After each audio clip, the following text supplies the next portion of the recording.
ಎಲ್ರಿಗೂ ನಮಸ್ಕಾರ. ಇವತ್ತು ತುಂಬಾ ಸುಲಭನಾಗಿರೋವಂಥ ಒಂದು ಸಾರು. ಅಂದರೆ ನೀವು ತುಂಬ ಬ್ಯುಸಿಯಾಗಿದ್ದರೆ ಈ ರೀತಿಯಾಗಿ ಸಾರನ್ನು ಮಾಡಿಕೊಂಡು ಅನ್ನದ ಜೊತೆ ತಿನ್ಬೋದು. ಇದರ ವಿಶೇಷ ಅಂತಂದರೆ ನಿಮಗೆ ದಿನ ಒಂದೇ ಥರ ತಿಂದು ಏನಾದರೂ ಬೇಜಾರಾಗಿದ್ದರೆ ಈ ಒಂದು ಸಾರು ಬೇಗ ಕೂಡ ಆಗುತ್ತೆ. ಇದಕ್ಕೆ ನಾನು ತೊಗರಿಬೇಳೆ ಮತ್ತು ಹೆಸರು ಬೇಳೆನ ಮಿಕ್ಸ್ ಮಾಡಿ ತೊಗೋತಾ ಇದ್ದೀನಿ. ನಿಮಗೆ ಬೇಡ ಅಂತಂದರೆ ಯಾವುದಾದ್ರೂ ಒಂದು ಬೇಳೆನ ತೊಗೋಬೋದು. ಚೆನ್ನಾಗಿ ತೊಳ್ಕೊಂಡು ನೀರು ಹಾಕ್ಕೊಂಡಿದ್ದೀನಿ. ಶುಂಠಿ, ಹಸಿಮೆಣಸಿನ್ಕಾಯಿ, ಟೊಮೆಟೊ ಜೊತೆಗೆ ಈರುಳ್ಳಿ, ನಿಮಗೆ ಬೇಡ ಅಂದರೆ ಸ್ಕಿಪ್ ಮಾಡ್ಬೋದು. ಒಂದು 1/4 ಸ್ಪೂನಷ್ಟು ಅರಿಶಿನ, ಸ್ವಲ್ಪ ಎಣ್ಣೆನ ಹಾಕ್ಕೊಂಡು 2-3 ಬಾರಿ ಚೆನ್ನಾಗಿ ಮೆತ್ತಗಾಗೋ ತನಕ ಇದೆಲ್ಲವನ್ನು ಬೇಯಿಸ್ಕೋಬೇಕು. ಒಂದು 3 ಬಾರಿ ಕೂಗಿಸ್ಕೊಂಡ್ರೆ ಮೀಡಿಯಮ್ ಊರಿನಲ್ಲಿ ಸಾಕಾಗುತ್ತೆ. ಎಲ್ಲವೂ ಚೆನ್ನಾಗಿ ಬೆಂದಿದೆ. ಈ ಥರ ಒಂದು ಮ್ಯಾಶ್ ಮಾಡ್ಕೋಬೇಕು. ಈ ಥರ ಪೂರ್ತಿಯಾಗಿ ಮ್ಯಾಶ್ ಆಗಿದೆ, ಸ್ವಲ್ಪ ಗಟ್ಟಿಯಾಗಿದೆ, ಹಾಗಾಗಿ ನೋಡಿಕೊಂಡು ನೀರನ್ನು ಹಾಕ್ಕೋಬೇಕು. ಈಗ ಒಂದು ಸಣ್ಣ ಲೋಟದಷ್ಟು ನೀರನ್ನು ನಾನು ಹಾಕ್ಕೊಂಡಿದ್ದೀನಿ. ಚೆನ್ನಾಗಿ ಮಿಕ್ಸ್ ಮಾಡಿಕೊಂಡು ಹದ ಕರೆಕ್ಟಾಗಿದೆಯಾ ಅಂತ ನೋಡಿಕೊಂಡು ಇದನ್ನು ಒಂದು ಕುದಿ ಬರೋ ತನಕ ಕುದಿಸ್ಕೋಬೇಕು. ಜಾಸ್ತಿ ಏನು ಕುದಿಸೋ ಹಾಗಿಲ್ಲ. ರುಚಿಗೆ ತಕ್ಕಷ್ಟು ಉಪ್ಪನ್ನು ಹಾಕ್ಕೋತಾ ಇದ್ದೀನಿ. ಚೆನ್ನಾಗಿ ಕುದಿಯೋಕ್ಕೆ ಬಿಡೋಣ. ಅಷ್ಟೊತ್ತಿಗೆ ಒಂದು ಒಗ್ಗರಣೆ ಮಾಡ್ಕೊಂಬಿಡೋಣ.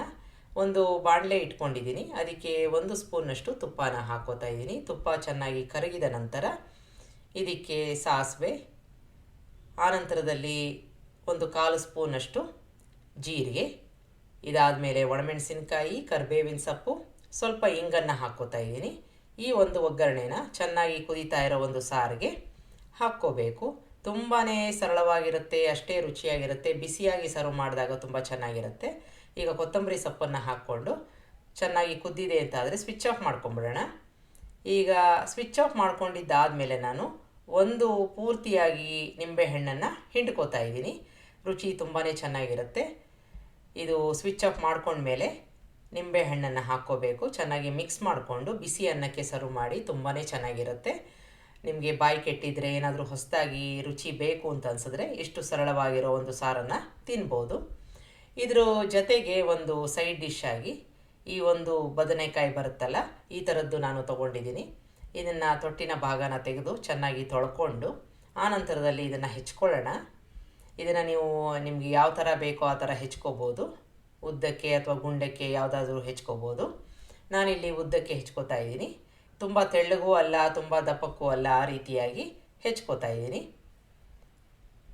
ತುಂಬ ಎಳೆದಾಗಿರೋದು ತೊಗೊಂಡಾಗ ಚೆನ್ನಾಗಿರುತ್ತೆ. ಬೀಜ ಬಂದಿರೋದು ಬೇಡ ಜಾಸ್ತಿ. ಇದರ ಮೇಲೆ ಈ ರೀತಿಯಾಗಿ ಒಂದು ಮಾರ್ಕನ್ನು ಮಾಡ್ಕೋತಾ ಇದ್ದೀನಿ. ನಾವು ಒಂದು ಮಸಾಲೆ ಹಚ್ತೀವಲ್ಲ, ಅದು ಪೂರ್ತಿಯಾಗಿ ಒಳಗಡೆ ಹೋಗೋಕ್ಕೆ ಈ ರೀತಿಯಾಗಿ ಮಾಡಿಕೊಂಡು ನೀರನ್ನು ಇಟ್ಕೊಂಡು ಆ ನೀರಿಗೆ ಸ್ವಲ್ಪ ಉಪ್ಪನ್ನು ಹಾಕ್ಕೊಂಡು ಅದರಲ್ಲಿ ಇಟ್ಟಿರೋಣ. ಯಾಕೆಂದರೆ ಕಪ್ಪಗಾಗ್ಬಿಡುತ್ತೆ. ಈಗ ಇದರೊಳಗಡೆ ನಾವು ಹೆಚ್ಕೊಂಡಿರೋ ಈ ಒಂದು ಚೂರುಗಳನ್ನ ಇದರಲ್ಲಿ ಮುಳುಗಿಸಿ ಇಡಬೇಕು. ಈಗ ನಾವು ಒಂದು ಮಸಾಲೆ ತಯಾರಿ ಮಾಡ್ಕೊಳ್ಳೋಣ. ಅರಿಶಿನ ಹಾಕ್ಕೋತಾ ಇದ್ದೀನಿ, ರೆಡ್ ಚಿಲ್ಲಿ ಪೌಡರು, ಧನಿಯಾ ಪೌಡರು, ಅದ್ರ ಜೊತೆಗೆ ಗರಂ ಮಸಾಲ ಸ್ವಲ್ಪ ಹಾಕ್ಕೋತಾ ಇದ್ದೀನಿ. ಅಕ್ಕಿ ಹಿಟ್ಟು 1 ಸ್ಪೂನಷ್ಟು ಹಾಕ್ಕೋತಾ ಇದ್ದೀನಿ. ರುಚಿಗೆ ತಕ್ಕಷ್ಟು ಉಪ್ಪನ್ನು ಹಾಕ್ಕೋತಾ ಇದ್ದೀನಿ. ಇದಾದ ಮೇಲೆ ಕೊತ್ತಂಬರಿ ಸೊಪ್ಪು, ಸ್ವಲ್ಪ ಎಣ್ಣೆನ ಹಾಕ್ಕೊಂಡು ಚೆನ್ನಾಗಿ ಮಿಕ್ಸ್ ಮಾಡಿಕೊಂಡು ಆನಂತರದಲ್ಲಿ ಸ್ವಲ್ಪ ನೀರನ್ನು ಹಾಕ್ಕೊಂಡು ಒಂದು ಪೇಸ್ಟ್ ಥರ ಮಾಡ್ಕೋಬೇಕು. ತುಂಬ ನೀರಾಗೂ ಅಲ್ಲ, ತುಂಬ ಗಟ್ಟಿಯಾಗೂ ಅಲ್ಲ. ನಾವು ಹಚ್ಚಕ್ಕೆ ಬರೋ ಒಂದು ಹದದಲ್ಲಿ ಮಾಡ್ಕೋಬೇಕು. ಈಗ ಆಗಿದೆ ಇದು. ನಾವು ಹೆಚ್ಚಿಟ್ಕೊಂಡಿದ್ವಲ್ಲ ಬದನೆಕಾಯಿ, ಅದಕ್ಕೆ ಈ ಒಂದು ಮಸಾಲೆ ಪೇಸ್ಟನ್ನು ಹಚ್ಕೋಬೇಕು. ಎರಡೂ ಬದಿಯಲ್ಲಿ ಹಚ್ಕೋಬೇಕು. ಈ ಹಚ್ಕೊಂಡಾದಮೇಲೆ ಒಂದು 5-10 ನಿಮಿಷ ಇಟ್ಟಿದ್ರೆ ಒಳ್ಳೆಯದು. ಚೆನ್ನಾಗಿ ಒಳಗಡೆ ತನಕ ನಾವು ಹಾಕಿರೋ ಒಂದು ಮಸಾಲೆ ಹೋಗುತ್ತೆ. ನಾವು ಕಟ್ ಮಾಡಿ ಇಟ್ಕೊಂಡಿದ್ವಲ್ಲ, ಚೆನ್ನಾಗಿ ಹೋಗುತ್ತೆ. ಈಗ ಆಗಿದೆ ಅಂತಾದರೆ ಒಂದು 10 ನಿಮಿಷ ಅಥವಾ 15 ನಿಮಿಷ ಆಗಿದೆ ಅಂತಾದರೆ ಒಂದು ಪ್ಯಾನಲ್ಲಿ ಅಥವಾ ಒಂದು ತವಾ ಯಾವುದಾದ್ರೂ ತೊಗೋಬೋದು. ಅದಕ್ಕೆ ಎಣ್ಣೆನ ಹಾಕ್ಕೊಂಡು ಅದರಲ್ಲಿ ಈ ಒಂದು ಬದನೆಕಾಯಿ ಚೂರುಗಳನ್ನ ಇಟ್ಕೊಂಡು ಮೀಡಿಯಮ್ ಊರಿನಲ್ಲಿ ಚೆನ್ನಾಗಿ ರೋಸ್ಟ್ ಮಾಡ್ಕೋಬೇಕು. ಜಾಸ್ತಿ ಎಣ್ಣೆ ಹಾಕೋದು ಬೇಡ.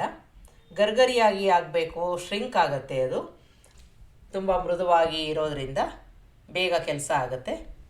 ಈಗ ಆಗಿದೆ ಅಂತಾದರೆ, ಕ್ರಿಸ್ಪಾಗಿ ಆಗಿದೆ ಅಂತಾದರೆ ತೆಕ್ಕೊಂಬಿಡೋಣ. ಇದನ್ನು ನೀವು ಈ ಒಂದು ಸಾರಿನ ಜೊತೆ ಸರ್ವ್ ಮಾಡಿ ತುಂಬಾ ಚೆನ್ನಾಗಿರುತ್ತೆ. ಹೊಸ ಕಾಂಬಿನೇಷನ್ನು. ನಿಮಗೆ ರೆಸಿಪಿ ಇಷ್ಟ ಆದಲ್ಲಿ ಲೈಕ್ ಮಾಡಿ, ಶೇರ್ ಮಾಡಿ, ಕಮೆಂಟ್ ಮಾಡಿ, ನನ್ನ ಚಾನಲ್ಗೆ ಸಬ್ಸ್ಕ್ರೈಬ್ ಮಾಡಿ. ನಮಸ್ಕಾರ.